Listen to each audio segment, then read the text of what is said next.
Uau! Simplesmente uau!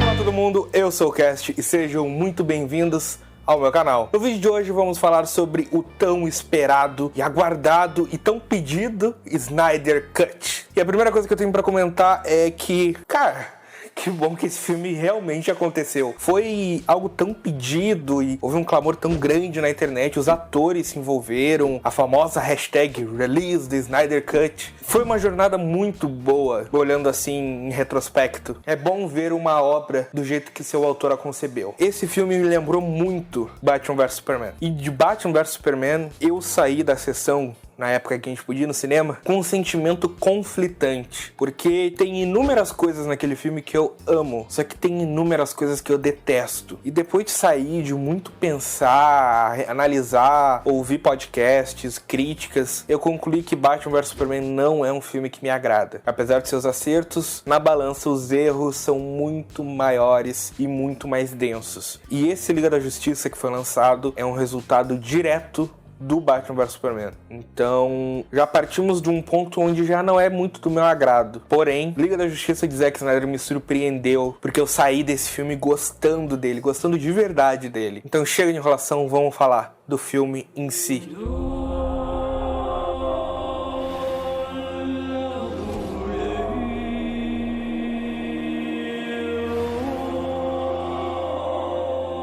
The bell's been rung.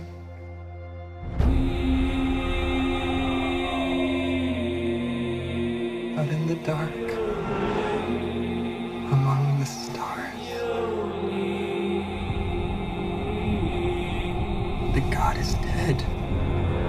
Coesão e coerência, essas são as palavras que definem esse Liga da Justiça, porque não tem nada mais frustrante para um cinéfilo do que pegar um filme e ver decisões, bastidores na tela, impactando a narrativa, que é o caso do Liga da Justiça de 2017. É frustrante e dá agonia ver aquelas cenas picotadas com trechos originais, trechos de refilmagens, e tu nota perfeitamente, cara, isso foi algo adicionado depois, não estava no roteiro original, a cena ela foi picoteada, ela não foi nem mudada. Então ver o projeto completo na sua magnitude, do jeito que Snyder quis fazer, é talvez uma das maiores qualidades desse filme. E por ter essa coesão, tenho que elogiar muito o upgrade de roteiro que houve nesse filme, porque enquanto lá em 2017 nós tínhamos um filme apressado, que não explorava nada dos personagens, que tinha uma história completamente clichê e nem um pouco imersiva, aqui a maioria desses argumentos podem ser trocados pelo seu oposto, porque aqui temos desenvolvimento, aqui temos personagens, aqui temos uma história a ser contada e uma mensagem a ser passada. Então, mesmo que esse roteiro seja a mesma espinha dorsal do antigo, de 2017, o começo, meio e o fim são basicamente os mesmos, assim, é a mesma linha de acontecimentos, porém com uma diferença brutal, que é na visão que tem sobre esses acontecimentos. E aqui eu preciso citar um caso à parte, que é o personagem do Cyborg. Agora eu entendi porque que o Ray Fisher ficou tão revoltado com aquele filme, porque eles tiraram o Cyborg do filme, enquanto aqui nós temos de fato o Victor Stone, o personagem, suas motivações, seu passado. Ele é a alma do filme. Ter tirado ele é quase uma heresia, estragou muito mais o filme de 2017. E como que uma direção coerente faz diferença? As cenas de ação e a identidade visual desse filme faz total diferença pro resultado final, porque apesar de serem as mesmas, com exceção de uma ou outra que foi cortada, o tom que o Snyder dá, o tom épico que ele é conhecido nos seus filmes, faz jus ao nome. A trilha sonora eu tomei em cima do muro. São músicas boas, são temas bons, é muito mais marcante do que a versão antiga, porém eu sinto que há um certo exagero, porque tem algumas cenas que ela se sobressai demais e tu percebe o que ele tá tentando passar e fica estranho. Citando um exemplo aqui, as Amazonas, ela tem um tema que é meio que um coro, e cara, toda vez que tem alguma cena que envolve uma Amazônia e vem do nada assim, e de repente some do nada também, eu acho que ele podia ter dosado melhor o uso pra deixar em momentos mais chave do que toda vez ter essa música. I had a dream. Almost like a premonition. I think there's an attack coming. My lord, What will fall? I need warriors. I'm building an alliance to defend ourselves. How do you know your team's strong enough? If you can't bring down the charging bull, then don't wave the red cape at it. Mas vamos à polêmica do 4x3 que o Snyder escolheu. Eu vi algumas críticas, eu vi algumas pessoas explicando e falando do porquê, da motivação. Cara, sinceramente, ele fez só pra ser diferentão. Acho que realmente não precisava. Se ele queria realmente fugir do aspecto wide do CinemaScope, ele podia ter ido do 16:9, que ia preencher a tela de 95% das pessoas que assistiram esse filme. Não acho que incomoda, mas eu acho que é uma decisão artística que meio que só fez por fazer. Eu não achei sentido dentro da história. E falando dentro de sentido da história, ninguém me convence que esse filme precisava das 4 horas de duração. 3 horas e 10, 3 horas e meia que seja, seria perfeito. Daria um ritmo melhor, daria urgência melhor, porque 4 horas foi forçar demais. E antes de falar dos personagens, eu preciso citar o epílogo desse filme, que, tirando a parte do áudio do pai do Cyborg, fanservice. Pareceu que ele pegou algumas cenas que podiam ter ficado em pós-crédito e colocou tudo no epílogo junto. Tem o trecho do sonho lá que aparece o Coringa, que todo mundo tava ansioso. E, sei lá, se tivesse lançado em formato de curta no YouTube, acho que seria melhor do que deixar no final desse filme. Que eu acho que o ápice que podia ter terminado esse epílogo é, de fato, com o áudio do pai do Cyborg. Continuar mais cenas e mais cenas e mais cenas cansa também. Parece que, beleza, mais uma cena. Não, agora mais uma cena. Não, mais uma cena. Menos é mais. É isso que eu gosto, assim. Eu acho que quando tu é sucinto, tu conta a história melhor do que deixar se arrastar e parecer que a história nunca vai terminar. Mas vamos falar um pouco dos personagens. Eu tenho alguns comentários que eu quero fazer acerca de alguns deles e muitos comentários que eu quero fazer acerca de outros. Para começo de conversa, o melhor personagem desse filme, Cyborg, a.k.a. Victor Stone, que realmente é absurda a diferença que faz, eu já comentei, e é um personagem denso, tem o melhor arco de desenvolvimento, é basicamente uma história de origem dentro desse filme. Ficou muito bem contado. Deixou aquela sensação de, beleza, eu quero ver mais. O que mais esse cara consegue fazer? Pra onde a história dele pode ir? Uma pena que talvez a Warner não dê seguimento a isso. O Aquaman, ele tem uma presença muito forte, melhorou bastante em comparação ao Liga da Justiça de 2017, apesar de eu ainda ser um fã da cena que ele senta no laço da Mulher Maravilha, mas não fez falta aqui. Eu acho legal a estrutura que o Snyder criou pra ele. Tem um arco meio conflitoso, assim, não explica muito sobre ele pra quem não conhece o personagem e deixa muitas pontas soltas pra um futuro passado filme que eu não vi ainda, mas eu tenho certeza que bastante gente já viu lá o filme solo dele.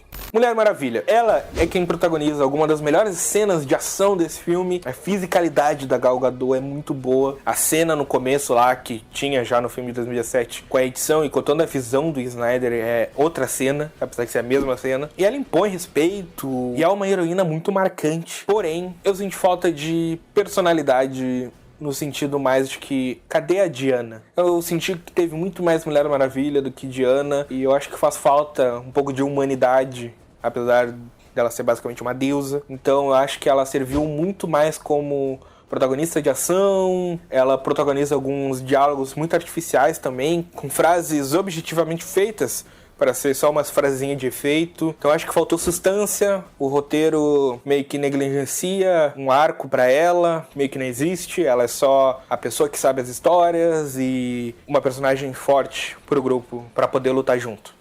Flash pra mim foi a maior decepção, porque eu achava que a personalidade do Flash da Liga de 2017 era culpa do Whedon. Eu achava que todo esse lance piadista, ingênuo, era algo que tava conflitando com o que o Snyder queria fazer. Só que a gente chega aqui em 2021, chega na Liga da Justiça dele e não mudou. A maioria das cenas que eu achei que foram ideias do Whedon não foram, já eram cenas escritas e dirigidas pelo Snyder, então todas as minhas críticas àquele Flash meio que se mantêm. Tu não entende qual é a vibe dele, pelo menos pra mim, porque por um lado a gente tem um jovem ingênuo tímido, muito piadista, nerd lá pelo quarto dele, que a gente vê as referências. Só que daí, de repente, tem todo o drama envolvendo o pai dele, e ele querendo se provar, e ele querendo fazer direito. Essas duas situações meio que não se encaixam, pelo menos pra mim. Não sei se faltou tempo de tela, ou se foi algum problema do texto, mas esse foi um Flash meio sem pé sem cabeça. Eu acho que para esse Flash faltou um filme de origem.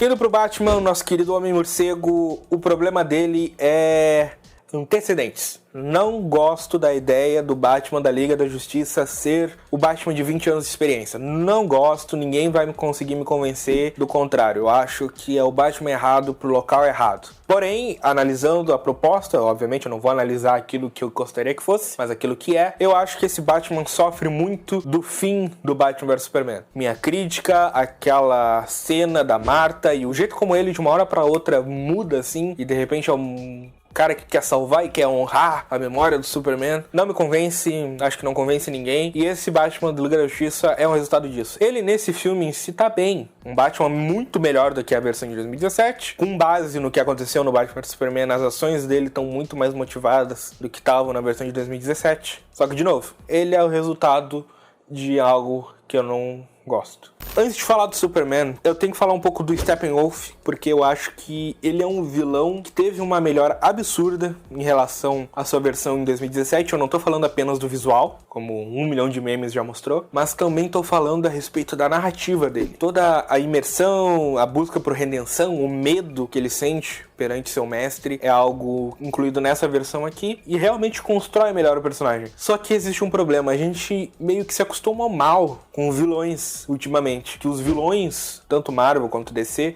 eles têm muito carisma, às vezes até mais carisma do que seus rivais, do que os heróis que a gente tá acompanhando. E é exatamente isso que falta nesse Steppenwolf. Ele não tem carisma, ele é um cara mauzão que tá fazendo coisas más e com objetivos maus, porque ele quer agradar o mestre dele. E só. Então, apesar da presença dele ser muito ameaçadora, muito mais do que foi em 2017, falta carisma. Não consigo me afeiçoar ao vilão, nem me importar muito com ele, porque ele é só um subchefe que a gente tem que aturar enquanto o boss final não chega. You were sent here for a reason. And even if it takes you the rest of your life, find out what that reason is.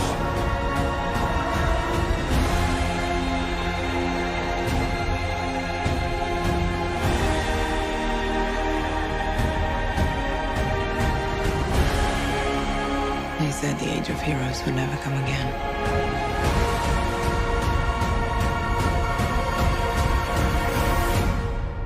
It will. It has to. Falando agora do Superman. O Superman, ele ao mesmo tempo é a melhor e a pior coisa nesse longa. Como assim? Ele tem uma história muito boa, um desenvolvimento muito bom, provavelmente é um dos melhores arcos desse filme depois do Cyborg, porém foi feito na hora errada, no momento errado, e tudo por conta de Batman vs Superman. Sim, eu sei, eu tô pegando muito no pé daquele filme, mas é a continuação direta. Tudo que acontece aqui é resultado daquele filme, incluso a morte do Superman. Morte do Superman, para mim, não devia ter acontecido, foi no momento errado, e esse filme só prova a minha tese. Porque a gente tem muitas cenas marcantes sem peso. O diretor, os personagens, o roteiro nos diz que o Superman importa, que as pessoas estão de luto, que a Lois está de luto, só que eu não consigo comprar essa história. A gente teve 2 filmes do Superman antes desse filme, desconsiderando Liga da Justiça, obviamente, e a gente não viu nada do que eles falam. Eu não sei por que o universo treme quando o Superman ressurge, ou porque as caixas-mães acordam quando ele morre. Eu não sei por que o povo tá com tanta falta, sendo que 50% do público odiava o Superman, foi estabelecido em Batman vs Superman. Eu não sei por que a Lois tem um luto tão grande, se a gente não viu. É tudo dito, é tudo falado, não é nos mostrado. E aí sim, Decenalta, meu caro amigo Decenalta, eu vou cutucar a ferida. Aí tá um ponto em que a Marvel fez melhor. Tony Stark não é um personagem maior que o Superman. Superman é um ícone muito maior do que o Homem de Ferro é. Porém, o tratamento que a Marvel deu no cinema pro Tony Stark faz a morte dele em Ultimato ser 1 milhão de vezes mais impactante do que foi a morte do Superman. Tanto pra nós, público, quanto pro universo em si. Aí aparece nos trailers, o Lex Luthor fala, e aquela onda que se estende quando o Superman grita no seu leito final, e eu tenho que só aceitar, porque eu não tô sentindo, beleza, é isso que o roteiro tá me falando, eu tenho que aceitar isso. E isso continua o filme inteiro desde que o Superman ressurge. Todas as cenas dele, e ele indo na casa e se lembrando, até mesmo ele andando lá na nave, quando ele vai pegar um uniforme novo, e a forma como todos reagem a ele, é tudo muito frágil, porque não tem uma base pra sustentar tudo isso, tu não tem histórias. O quão emocionante seria aquela luta entre o Super e a Liga se eles já se conhecessem há muito tempo. Os 4 amigos tentando ir contra o Superman, contra o seu líder, o cara que eles mais confiavam, porque ele simplesmente não lembra deles. O quão dramático seriam essas cenas. E não temos. Por quê? Porque tivemos uma morte precoce. É por isso que esse Superman, pra mim, não funciona. Não porque o Henry Cavill é um autor. Longe disso. Não porque a história dele foi mal escrita nesse exato filme. De novo, é um desenvolvimento muito bonito. A cena dele com o uniforme preto voando ao som da trilha do Man of Steel e depois daquele voice-over dos 2 pais dele, cara, é muito bem escrito. Eu vejo aquilo em animações da DC há anos, nesse nível de qualidade. Porém, de novo, não tem base que sustenta isso. E essa, pra mim, é a maior falha desse filme. Exatamente a mesma falha que Batman vs Superman tinha. Apressaram demais uma história que podia ter sido contada muito depois de muita preparação. Depois de várias histórias, várias lutas de personagens que já se conhecem e que a gente conhece, personagens que a gente possa se afeiçoar, não pelo ícone, pelo arquétipo que ele representa, mas sim pela história que ele tem. Decenalto não fica bravo comigo que eu vou falar isso agora, mas assim como a Marvel fez nos seus 10 anos e tá começando a fazer de novo na sua fase 4. Então essa pra mim é a maior falha do filme e não é uma falha do filme em si. Vocês conseguem compreender que essa é uma falha estrutural e não especificamente desse filme? Com essa frase, então, eu acho que eu posso chegar à conclusão que foi um filme que me surpreendeu muito. É um filme acima da média. Dentro da proposta dele e dentro do universo que ele tinha que contar essa história, que é o resultado do Batman vs Superman, ele se sai muito bem. E se fixa como provavelmente um dos melhores filmes de herói, de uma equipe de super-heróis. Até porque a concorrência não é muito forte. Mas que bom que esse filme aconteceu. E melhor ainda que ele teve tantas qualidades. Então você aí que amou o filme muito mais do que eu, não fica bravo comigo, porque eu também gostei bastante dele, apesar dos erros que pra mim pesaram muito. Mas esse era o vídeo, então. Muito obrigado a você que assistiu. Caso você gostou do conteúdo e queira ver mais, por favor, se inscreve aqui no canal, aperta o like se você curtiu, comenta aí o que você achou do filme. Se discorda de mim, só não me xinga, só comenta aí aonde eu estou equivocado, aonde você discorda de mim. Vamos tentar manter um diálogo bem aberto, porque eu acho que esse filme é um marco na história dos super-heróis. Obrigado então, gente. Até a próxima. Valeu!